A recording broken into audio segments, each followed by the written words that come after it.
అనంత కరుణామయుడు అపార కరుణాప్రదాత అయిన అల్లాహ్ పేరుతో. వీళ్ళు దేని గురించి అడుగుతున్నారు?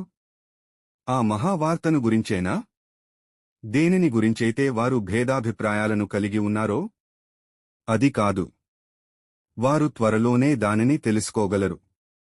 ఎంత మాత్రము కాదు. వారు త్వరలోనే దానిని తెలుసుకోగలరు. ఏమి?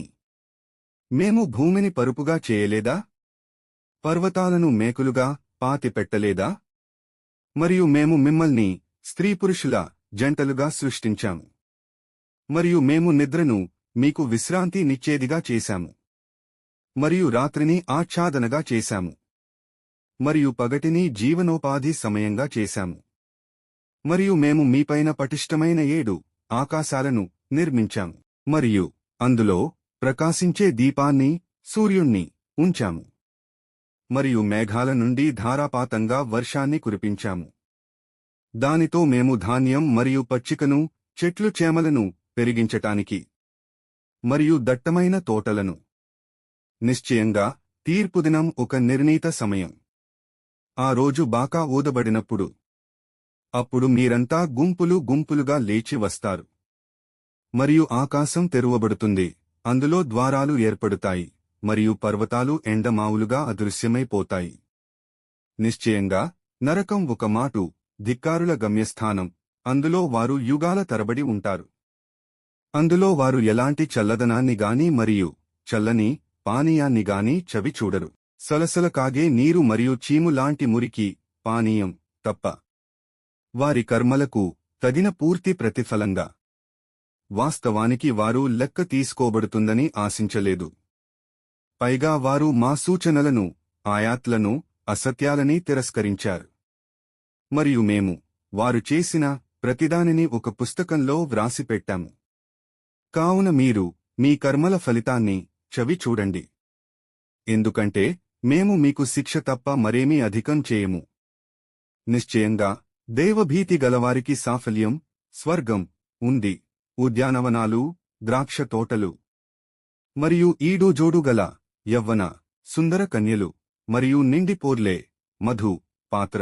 అందులో స్వర్గంలో వారు ఎలాంటి వ్యర్థపు మాటలుగాని అసత్యాలుగాని వినరు. ఇదంతా నీ ప్రభువు తరఫు నుండి లభించే ప్రతిఫలం, చాలినంత బహుమానం. భూమ్యాకాశాలు మరియు వాటి మధ్య ఉన్న సమస్తానికి ప్రభువైన అనంత కరుణామయుని బహుమానం. ఆయన ముందు మాట్లాడే సాహసం ఎవ్వరికీ లేదు. ఏ రోజునైతే ఆత్మ, జిబ్రీల్ మరియు దేవదూతలు వరుసలలో నిలిచి ఉంటారో అప్పుడు ఆ అనంత కరుణామయుడు అనుమతించినవాడు తప్ప మరెవరూ మాట్లాడలేరు. ఒకవేళ ఎవడైనా మాట్లాడినా అతడు సరైన మాటే మాట్లాడుతాడు. అదే అంతిమ సత్యదినం. కావున ఇష్టమున్నవాడు తన ప్రభువు వైపునకు చేరే మార్గాన్ని అవలంబించాలి. నిశ్చయంగా మేము అతని సమీపంలో ఉన్న శిక్షను గురించి మిమ్మల్ని హెచ్చరించాము. ఆ రోజు ప్రతి మనిషి తన చేజేతులా చేసుకుని ముందు పంపుకున్నదంతా ప్రత్యక్షంగా చూసుకుంటాడు. మరియు సత్యతిరస్కారి, అయ్యో నా పాడుగాను, నేను మట్టినై ఉంటే ఎంత బాగుండేది అని వాపోతాడు. అసత్యాలుగాని వినరు. ఇదంతా నీ ప్రభువు తరఫు నుండి లభించే ప్రతిఫలం, చాలినంత బహుమానం. భూమ్యాకాశాలు మరియు వాటి మధ్య ఉన్న సమస్తానికి ప్రభువైన అనంత కరుణామయుని బహుమానం. ఆయన ముందు మాట్లాడే సాహసం ఎవ్వరికీ లేదు. ఏ రోజునైతే ఆత్మ, జిబ్రీల్ మరియు దేవదూతలు వరుసలలో నిలిచి ఉంటారో అప్పుడు ఆ అనంత కరుణామయుడు అనుమతించినవాడు తప్ప మరెవరూ మాట్లాడలేరు. ఒకవేళ ఎవడైనా మాట్లాడినా అతడు సరైన మాటే మాట్లాడుతాడు. అదే అంతిమ సత్యదినం. కావున ఇష్టమున్నవాడు తన ప్రభువు వైపునకు చేరే మార్గాన్ని అవలంబించాలి. నిశ్చయంగా మేము అతని సమీపంలో ఉన్న శిక్షను గురించి మిమ్మల్ని హెచ్చరించాము. ఆ రోజు ప్రతి మనిషి తన చేజేతులా చేసుకుని ముందు పంపుకున్నదంతా ప్రత్యక్షంగా చూసుకుంటాడు. మరియు సత్యతిరస్కారి, అయ్యో నా పాడుగాను, నేను మట్టినై ఉంటే ఎంత బాగుండేది అని వాపోతాడు. ఇలాంటి మంచి మంచి దుఆల కోసం మా ఛానల్ని లైక్ చేయండి, సబ్స్క్రైబ్ చేయండి, బెల్ కొట్టండి.